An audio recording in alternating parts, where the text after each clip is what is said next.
नमस्कार. आजच्या व्हिडिओत बघायचं येतं 9वी गणित भाग 1 त्याच्यामधलं प्रकरण 4 गुणोत्तर व प्रमाण त्याच्यामधलं सराव संच 4.1 मधलं प्रश्न क्रमांक 6. काय दिलं आहे? आभा आणि तिची आई यांच्या वयांचे गुणोत्तर किती आहे? 2:5 आहे. आभाच्या जन्माच्या वेळी तिच्या आईचे वय 27 वर्षे होते. तर आभा आणि तिची आई यांची आजची वये काढा. ओके, तर हे आपल्याला शाब्दिक उदाहरण दिलं आहे, आपल्याला सोडवायचं आहे. तर कसं सोडवणार? सर्वप्रथम प्रश्न नीट वाचायचा आहे. परत एकदा वाचूया.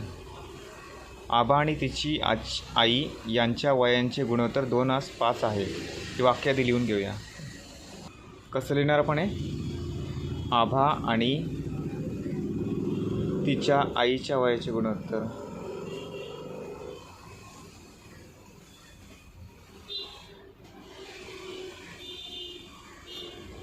गुणोत्तर किती?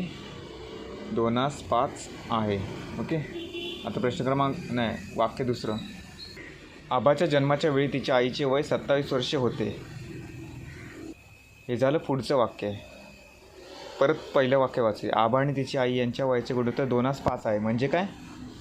आभाचे आणि तिच्या आईचे वय किती आजचे? 2x वर्ष आणि 5x वर्ष. ओके, आभाचे वय 2x वर्ष आणि तिच्या आईचे वय 5x वर्ष. ओके, तर का? कारण त्यांच्या वयांचे गुणोत्तरच तेवढे आहे ना, 2:5. म्हणून आपण वाक्य काय लिहिलं तर आभा आणि तिच्या आईचे वयांचे गुणोत्तर 2:5 वर्ष आहे. म्हणून 2:5 वर्ष असल्यामुळे आभाचे आजचे वय किती? 2x वर्षे व तिच्या आईचे आजचे वय, आजचे महत्त्वाचं आहे.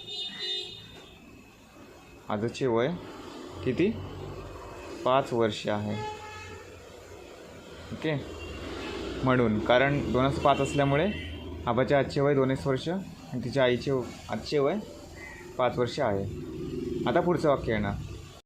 दुसरं वाक्य. आता त्यांनी दुसरं वाक्य काय दिलं आहे? आबाच्या जन्माच्या वेळी तिच्या आईचे वय किती होते? 27 वर्षे होते. इथे आपण लिहूया.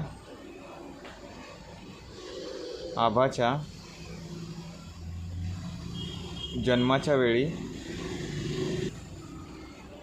तिच्या आईचे वय किती होते? प्रश्नामध्ये किती दिले? 27 वर्षे होते.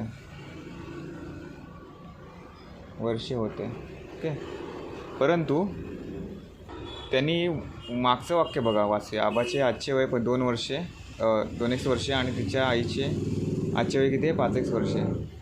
म्हणजेच आबाच्या जन्माच्या वेळी, हेच वाक्य परत आपल्याला लिहायचं आहे. जन्माच्या वेळी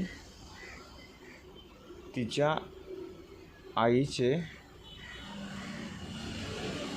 वय किती असणार आहे? हे बघा, तिच्या आईचे वय किती आहे? 5x वर्ष ना, आणि वजा आबाचे वय जन्माच्या वेळीचे समजा 2x वर्ष बरोबर 3x वर्षे. ओके, आईचे वय किती होते जन्माच्या वेळी? 3x वर्षे होते. म्हणजे एक्झॅक्टली आपल्याला माहिती नाही आहे, पण फरक एवढा आहे, 3x वर्ष आहे. आणि त्यांनी प्रश्नामध्ये दिलेलंच आहे की आबाच्या जन्माच्या वेळी तिच्या आईचे वय 27 वर्ष होते. त्याच्यामुळे 3x वर्ष बरोबर 27 वर्ष असणार आहे. ओके, म्हणून काय 3x वर्ष बरोबर 27 वर्ष असणार आहे. हे प्रश्नामध्ये दिलं आहे आणि हा फरक आपण काढलेला आहे. ओके, आता xला इथेच ठेवूया. 27ला इथे गुणिले चिन्ह आहे 3च्या इकडे. 3 गुणिले x आहे. 3ला बरोबर चिन्हाच्या त्या साईडला नंतर होणार भागिले. ते 3ने भाग जात असेल 27ला तर घालून घ्यायचं. 3 1 3, 3 9 27. x बरोबर 9 आला. ओके, आता x बरोबर 9 आपल्याला मिळालं आहे ना उत्तर. आता आपण 5xमध्ये घालूया. म्हणजे कसं? आबाचे आजचे वय 2x वर्षे, त्याच्यामध्ये आपण xची किंमत घालूया.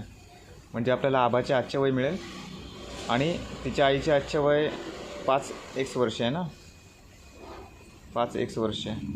तर xची किंमत इकडे पण घालूया, म्हणजे तिच्या आईचे आजचे वय मिळेल. ओके, म्हणून आपल्याला इथे लिहायचं आहे आबाचे आजचे वय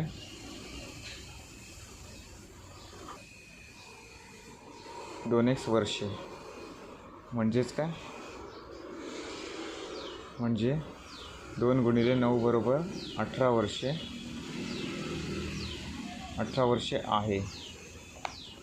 आणि काय सेकंड, आभाच्या आईचे आजीचे वय. ओके, त्यांचे किती आहे? 5 वर्षे, 5x वर्षे. म्हणजे 5 गुणिले 9 म्हणजे 5 गुणिले 9 होते 45 वर्षे आहे. ओके, आता प्रश्न क्रमांक पुढचा आपण नेक्स्ट व्हिडिओमध्ये बघूया. धन्यवाद.